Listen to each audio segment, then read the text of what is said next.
É possível ser feliz e produtivo no trabalho? Pois essa é a pergunta que a gente vai responder no nosso programa de hoje, SOS Gestão, Desafios e Soluções. O nosso tema de hoje é Entre o Marasmo e a Tempestade. Como ser feliz e produtivo no trabalho? E para tratar desse assunto, a gente trouxe um especialista em gestão de pessoas, em desenvolvimento humano, que é o Cris, da People DH. Cris, conta pra gente, cara, é possível ser feliz e produtivo no trabalho? Taquei. Essa é uma pergunta muito pertinente no mundo ágil e que a gente vive hoje. Com certeza é assim, é isso que a gente vai tratar no nosso programa de hoje. A pergunta que fica agora é como, né? Como fazer isso acontecer? E em cada um dos nossos 3 blocos de hoje, a gente vai tratar sobre caminhos para tornar isso possível. Sendo que o primeiro bloco a gente vai falar sobre navegando em águas turbulentas. Como lidar com o estresse, com o burnout, com a pressão, quando o trabalho exige demais da gente? O louco é que no nosso segundo bloco a gente fala do contrário, que são os trabalhos que subutilizam as pessoas. O marasmo. Mar calmo não forma bom marinheiro. Então aquele trabalho que entedia também, como que a gente consegue aumentar o nível de desafio?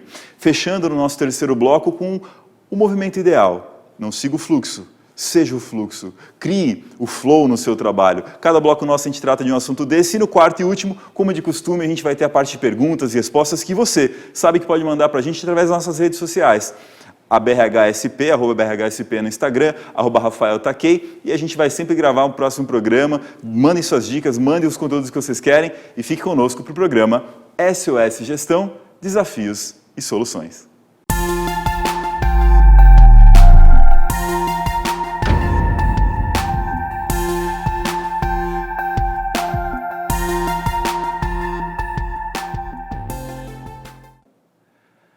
Navegando em águas turbulentas. Sim, aquele trabalho estressante, aquele trabalho que você fica perdido, aquele trabalho que exige demais de você. Como lidar com esse trabalho e conseguir ser produtivo e feliz, que é o tema do nosso programa aqui. Cris, quando o trabalho exige demais, que é o que acontece a maior parte do tempo nas organizações, como lidar com o famoso estresse? Eu quero te fazer um convite, Rafael. Você acredita que o estresse é sempre algo negativo ou pode ser positivo? Tá aí uma boa pergunta, né? A gente normalmente entende estresse como coisa ruim. Ah, isso é estressante. Eu nunca vi aliado a, nossa, isso aqui é muito estressante, que legal. Dificilmente as pessoas falam coisa positiva sobre estresse. Né? E o legal disso é exatamente esse questionamento. Essa imagem do que o estresse é negativo acaba dominando e bloqueando a gente. Vários estudos têm feito com a liderança e com pessoas que têm superações, histórias de grande sucesso, é porque tiveram momentos de estresse. Se a gente for pensar na nossa vida, a gente tem estresse a vida toda. Nascemos numa situação estressante, vivemos em momentos estressantes e provavelmente morreremos numa situação estressante. Faz parte da vida. Ou seja, o estresse faz parte da vida. Então, o segredo é como eu vejo o estresse. Né? Se o estresse é algo que me bloqueia, com certeza vai ser algo negativo. Mas o estresse, se for algo que desperta em mim as minhas habilidades, ou desperta em mim as minhas capacidades de superação, ele acaba trazendo uma autoconfiança, uma autoimagem que é super positiva e super válida em qualquer contexto. Interessante você falar do estresse dessa forma, porque a origem do estresse ela não é da área comportamental e de gestão, é da física, né? Que é a pressão sobre um material, sobre um corpo, né? que é exercida, e às vezes ela vai ser necessária. A famosa, né, metáfora que o diamante ele se faz sob estresse, o tempo, temperatura, pressão e tudo.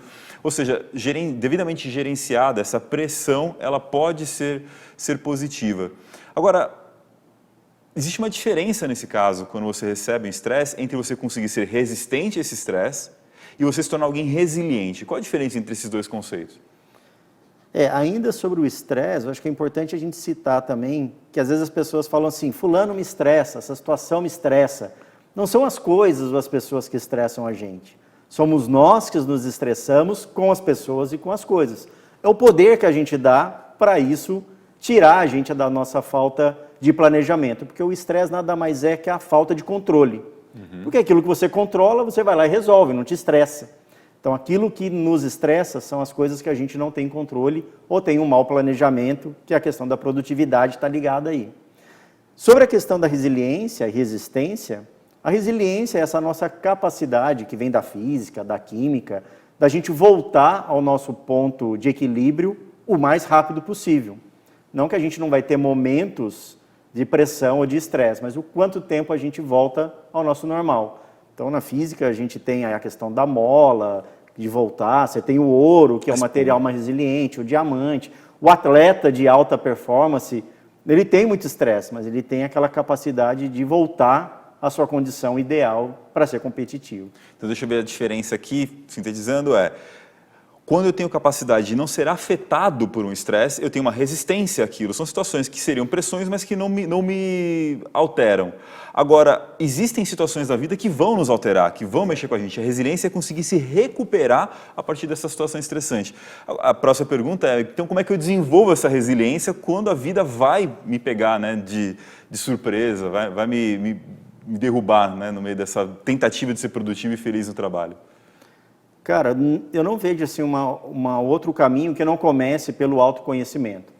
Por isso que a questão da inteligência emocional é um ponto cada vez mais valorizado na vida e no trabalho. Porque a partir do momento que você conhece o que você sente, da onde vem esse sentimento, como você controla ele, como você devolve ele com quem você interage, você acaba tendo controle. Sim. E esse controle gera menos estresse e faz com que você precise ter menos resiliência. Então, é você manter o menos de impacto possível no seu equilíbrio. Outras coisas estão ligadas à questão da própria vitalidade ou da questão do seu equilíbrio. Então, você precisa ter, digamos, válvulas, você precisa ter aí recursos para que você aumente a sua resiliência. Uma delas é essa questão da autoimagem, a questão da percepção que você tem do mundo, como você vê as coisas, mas a gente é formado por questões químicas, hormônios.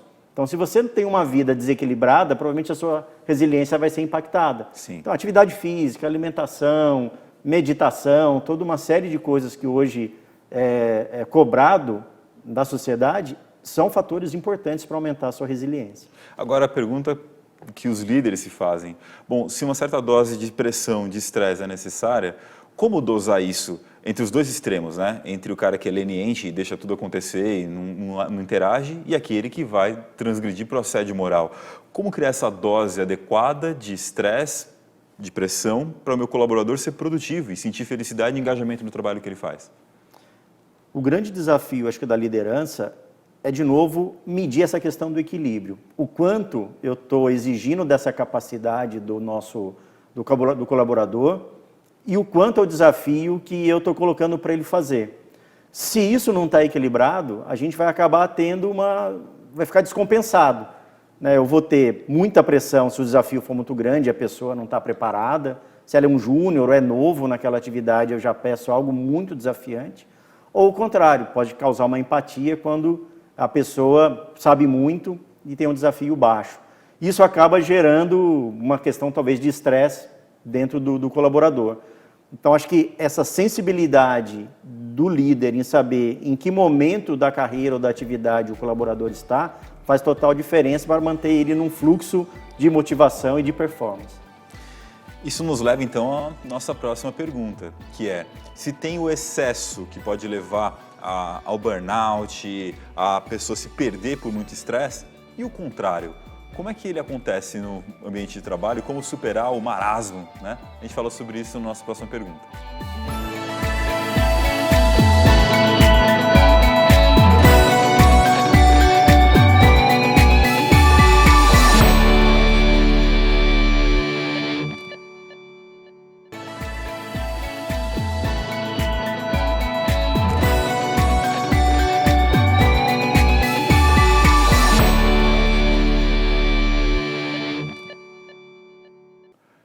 Mar calmo não faz bom marinheiro.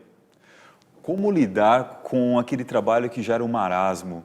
Ou aquelas posições de trabalho que não são naturalmente desafiadoras para as pessoas, que acabam sendo entediantes, né, Cris?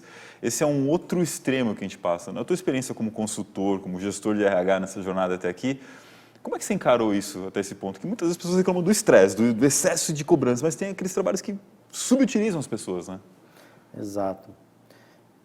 Cara, tem duas formas da gente trabalhar isso, ao meu ver, duas grandes formas. A primeira tem a ver com o que a gente falou no bloco anterior, na pergunta anterior, que foi você ter esse equilíbrio entre competência e habilidade, desafio da pessoa ali. Então, habilidade, competência e desafio. Quando a pessoa está muito capacitada e o desafio é pequeno, normalmente ele vai ficar nesse marasmo, nessa situação. Então, é importante que a liderança, a organização, identifique os talentos das pessoas e acabe oferecendo para elas projetos, ou participações, ou mentoria, ou alguma forma de com que ela possa utilizar todo aquele background, toda aquela expertise que ele tem ali da carreira dele, para ele se sentir útil, né? Então, isso é muito importante. Uma outra forma é a questão de você fazer com que a pessoa entenda o propósito dela dentro daquele contexto, dentro daquela organização. Vou te dar um exemplo prático. Muitas das vezes as pessoas acabam achando que a sua atividade não agrega muito valor, ou ela é muito simples, ou ela é uma pequena parte de um todo que não tem relevância. Mas quando é feito junto com a organização, com que a pessoa entenda a importância disso, né, a contribuição dela para esse processo, ela acaba também tendo mais motivação, mais desejo em contribuir, porque o propósito é maior. Vou te dar um exemplo, eu trabalhei numa empresa e a linha de produção a gente trabalhava muito, por exemplo, com sistemas de montagem mecânica. Trabalho repetitivo ali, né? Mas esses produtos iam, por exemplo, para grandes equipamentos de medicina, ou iam, por exemplo, no robô que ia para Marte. Então a gente falava, opa, o que você está fazendo aqui vai para Marte, né? O que você está fazendo aqui salva uma vida. Então, a gente às vezes quando aparecia uma reportagem sobre o homem indo a Marte, ele assistia o jornal com a família dele e falava, tá vendo? Aquele robozinho que tem aquela peça, fui eu que fiz. Entendi. Então, essa questão do marasmo, a questão da desmotivação, tem duas coisas, né? O primeiro, isso é fazer com que a pessoa entenda a importância dela, o propósito dela dentro do contexto geral, e fazer com que cada vez mais esse equilíbrio entre capacidade e desafio seja mais harmônico. O famoso neuropsiquiatra Viktor Frankl criou uma fórmula, inclusive, que embasa isso que o Cris acabou de trazer para a gente, né? A famosa fórmula do desespero, que desespero é igual a sofrimento menos sentido. Falar sobre propósito, que normalmente é uma coisa muito abstrata, é falar sobre sentido. Parece abstrato, parece muito subjetivo, mas desespero igual sofrimento menos sentido. Repetir muitas vezes uma função pode ser um sofrimento se não tiver um sentido atrelado a ele. Por que eu faço o que eu faço? Às vezes eu sei o que eu faço, às vezes eu sei como eu tenho que fazer, mas o porquê eu faço, raros são os líderes que falam sobre esse assunto, né? Para atribuir sentido, que aí quando sofrimento, o sentido é maior que o sofrimento, ao invés de desespero vira desafio, né, Cris? Como é que você viu, assim, desses últimos anos para cá, essa questão da gestão com propósito, de você explicar o porquê das coisas, evoluir nos últimos anos? Tem sido um tema cada vez com maior espaço, né, dentro do mundo da gestão. Até uma outra referência, o próprio Simon Sinek, que tem um livro que fala muito bem sobre isso, ou 2, 3 livros que falam bem sobre isso, a questão do propósito e do porquê, acaba trazendo um pouco dessa necessidade das pessoas fugirem desse trabalho mecânico, desse trabalho que é só dor, né, de que ela entenda o significado da contribuição dela. Então é importante de que a gestão, a liderança, envolva as pessoas. Eu gosto sempre de uma frase que é, sem envolvimento não tem engajamento, né, não tem pertencimento. Então esse senso de pertencimento, trazer a pessoa, explicar o porquê que ela está fazendo aquilo, a consequência positiva ou negativa, a prática do feedback acaba fazendo com que esse senso do porquê esteja sempre vívido ali no dia a dia das pessoas, né? Então, você não fica um quadrinho na parede. Isso tem que ser a vida da pessoa na atividade que ela realiza. É muito comum a gente ouvir das pessoas, se por um lado, algumas vezes o trabalho está hiperestressante, vai levar lá para o burnout, né, que ela exagera no trabalho, esse outro lado do estou desmotivado, estou apático, estou sem vontade e tal. Aonde que entram, né, os projetos especiais, né, que às vezes o líder ele tem esse papel de falar, bom, a função do cara é essa, eu não vou fazer um desvio de função, mas o pessoal chamava de empowerment, né, aumentar as atribuições do cargo para que a pessoa seja desafiada constantemente. Isso funciona mesmo? Como funciona? Me conta sobre isso. Funciona sim, cara. Assim, e a gestão, ela sempre evolui, né? Hoje se fala muito em gestão ágil, que é exatamente trabalhar por projeto, diminuir essa questão da hierarquia, fazer com que a pessoa tenha essa oportunidade de participar de diferentes desafios, de diferentes projetos, com diferentes times, para que ela possa aprender, contribuir, trocar experiências, para que possa oxigenar a carreira da pessoa, né? Isso é uma forma que trouxe assim, um ar fresco para a gestão, que são essas questões da agilidade. Agilidade não é fazer mais rápido, a agilidade é você trazer as pessoas para participarem de projetos, para que a tomada de decisão, o erro e o acerto aconteça no menor tempo possível, com o menor impacto. Então, eu acho que não existe uma outra fórmula sem envolver. É convidar a pessoa para dançar, né? Traz ela para dançar, que vai ser bom para todo mundo. A gente fala de envolvimento até o pertencimento. Eu fui vendo dos nossos papos mesmo, né? A gente fez um tempão de lives juntos. O pessoal depois pode seguir nossas redes, né? A @peopledh, que está até na sua camisa, e também na Rafael Takei. A gente falou muito sobre essa jornada, né? Envolver, colocar as pessoas para conversar, comprometer, fazer com que elas digam, vou fazer tal coisa, engajar, garantir que elas ajam de acordo com o que elas prometeram. E o pertencimento, ele nasce de quando a gente bota essa trilha para funcionar, né? Que a pessoa sente, pô, esse trabalho é meu, é assim que funciona, né, Cris?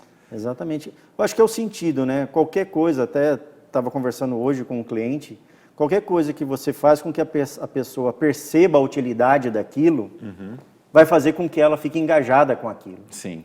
Então, às vezes você tem uma tecnologia que você fala, eu tenho dificuldade. Até o momento que você aprende, aquilo torna a sua vida melhor. Verdade. Né? Ou um idioma. Eu tenho dificuldade com o idioma. A partir do momento que você domina aquele idioma e começa a ter prazer com o uso daquele idioma, você começa a dar valor e se motiva. Então, o que às vezes falta muito na organização para manter as pessoas apáticas ou desmotivadas, é porque elas não veem sentido no que elas estão fazendo. E lógico, podem haver e existem organizações e estruturas que não fomentam isso. Naturalmente. Então, é importante que a pessoa também não fique ali que pise no prego e fique com aquele prego no pé. Ela precise mudar de lugar, procurar um outro ambiente que possa desafiá-la e trazer felicidade para ela. Então, é importante fazer com que a gestão dê certo, mas se não der certo, que ela procure também outras opções. Não nascemos para ficar para sempre num lugar só. Não terceirizar essa responsabilidade de gerar essa motivação. Fica a dica, então, quer superar o marasmo, a desmotivação? Comece pelo porquê, como diz o famoso livro do Simon Sinek, que o Cris comentou conosco. Agora, como que a gente alia esses dois extremos? Entre a tempestade, as águas turbulentas e o marasmo, como criar esse mar mais adequado para que as pessoas tenham a sua máxima performance? O famoso estado de fluidez ou flow. É disso que a gente trata na volta do nosso intervalo.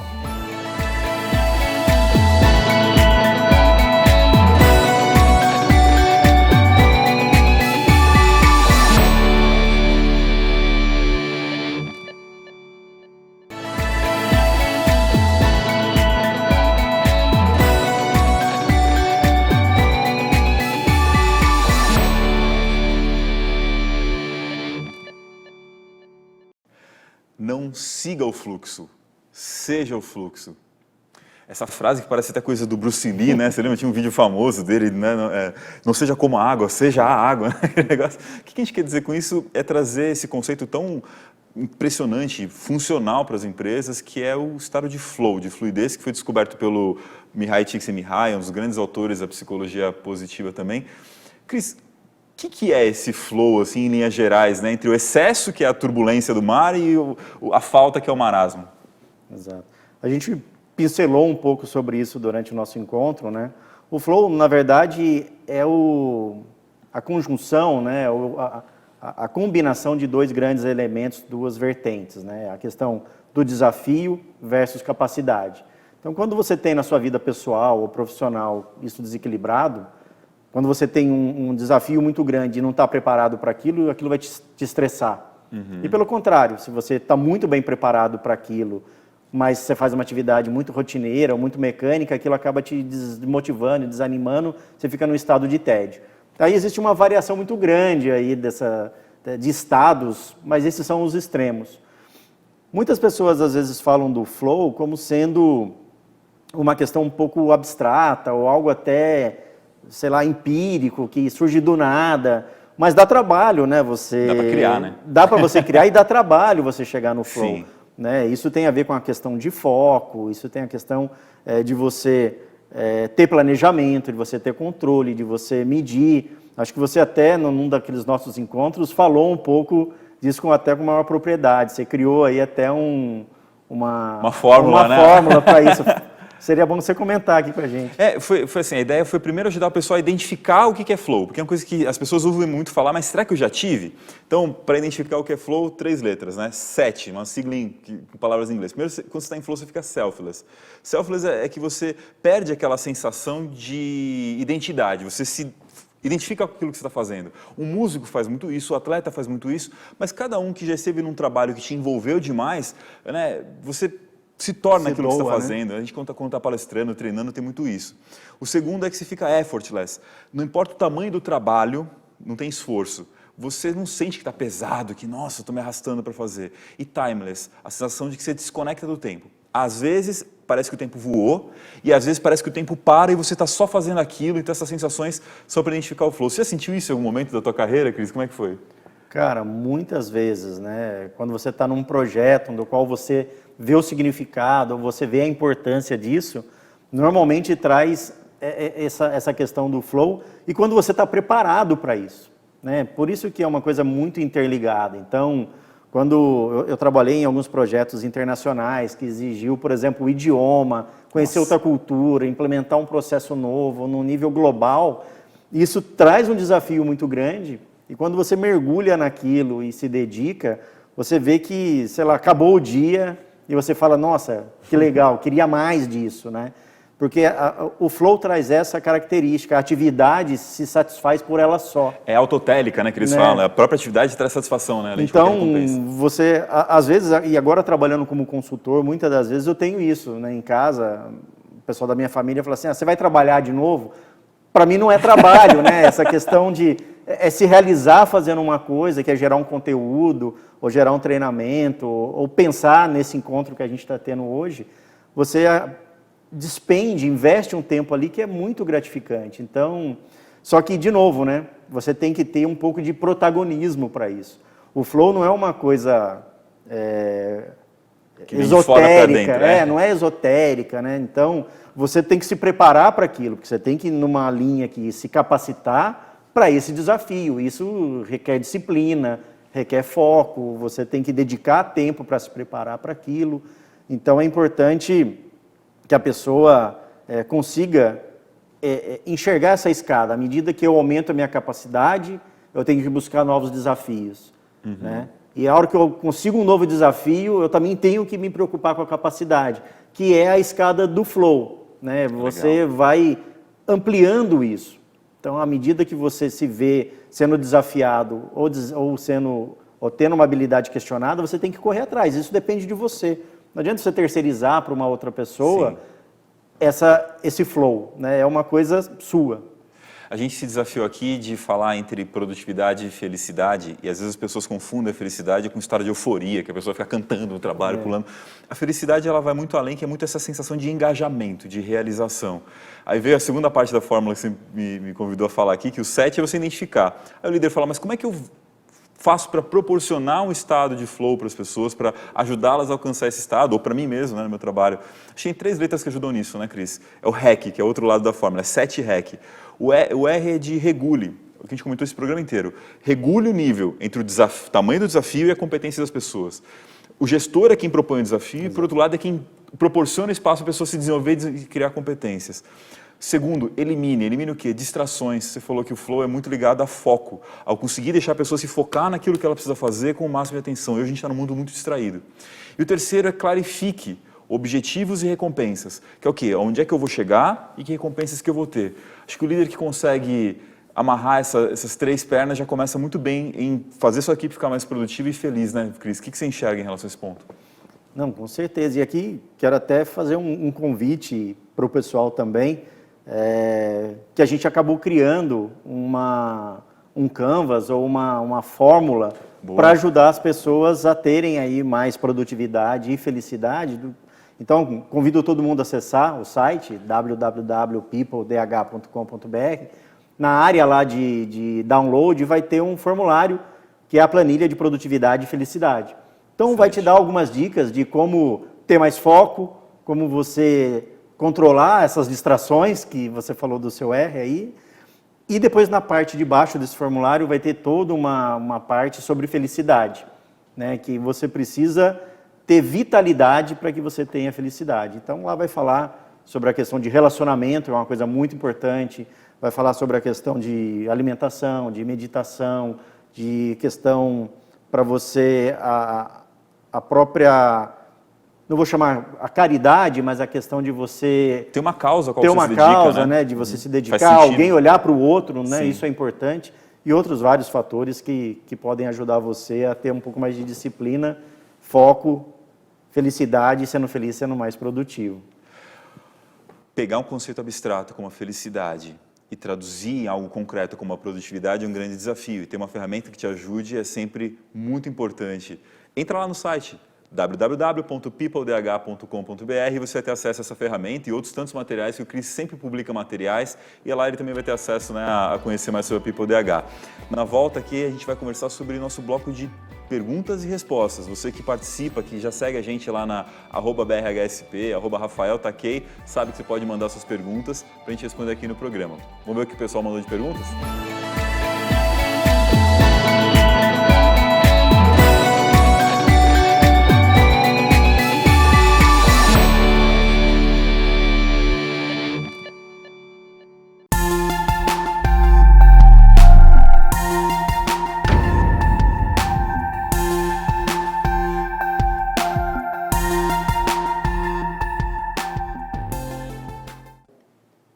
No nosso último bloco desse programa, a proposta é sempre tirar dúvidas das pessoas que nos mandam através das redes sociais. Se você também tem dúvidas da parte de gestão, está precisando de um SOS, siga, se inscreva e mande suas perguntas para @BRHSP ou @RafaelTakei, que a gente vai ler aqui, perguntar e trazer para os nossos consultores. Sempre pertinho da época da gravação, a gente lança lá quais são as próximas perguntas.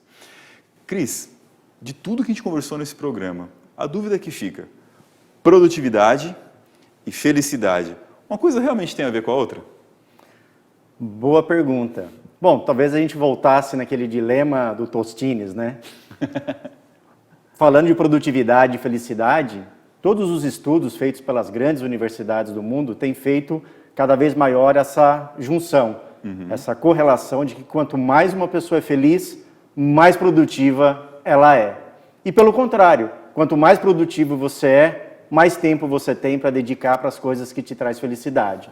Então elas estão ligeiramente ou totalmente ligadas, porque nós somos seres unos. Não temos como separar a produtividade da felicidade. Então elas sim estão sempre andando de mão dadas. Nesse ponto a gente tem que separar a diferença entre produtividade e ocupação, né? Porque quando a gente fala quanto mais produtivo você é, mais feliz você é, às vezes as pessoas pensam, então tu fica produzindo o tempo todo. Não, ser produtivo é você com o mínimo de recursos conseguir trazer o máximo de resultados, não é isso? Exatamente, é fugir desse conceito de secar gelo. Muita gente acha que estar ocupado é sinal de estar produtivo. A produtividade é o quanto você tem de retorno a uma quantidade de esforço ou de tempo que você coloca numa atividade. E você recebe dela que agregue valor para você, para a organização, para a sua vida. Então é ser produtivo, não ser ocupado. Agora para o nosso momento curadoria, dicas, sugestões, para a galera que curtiu esse nosso papo e está interessada em se aprofundar no que tem de interessante aí sobre produtividade, sobre felicidade no trabalho, e principalmente a união entre esses dois lados que pareceram sempre tão distantes, né? Ah, eu vou trabalhar ou vou ser feliz, como se as duas coisas não pudessem acontecer ao mesmo tempo, né? Que linhas, que lugares eles podem pesquisar? Livros, vídeos, filmes, autores? O que você sugeriria? Conta para a galera para a gente fechar nosso programa.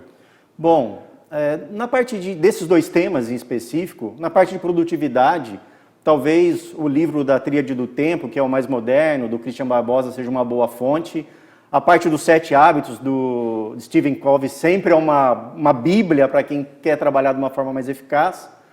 Parte de vídeos, tem vários, mas no TED você vai encontrar de qualidade boas referências. Na parte de felicidade você vai ter aí o Daniel Goleman, que é um pai da questão da inteligência emocional, né?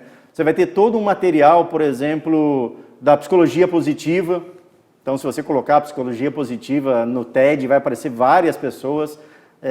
Brené Brown, pode aparecer...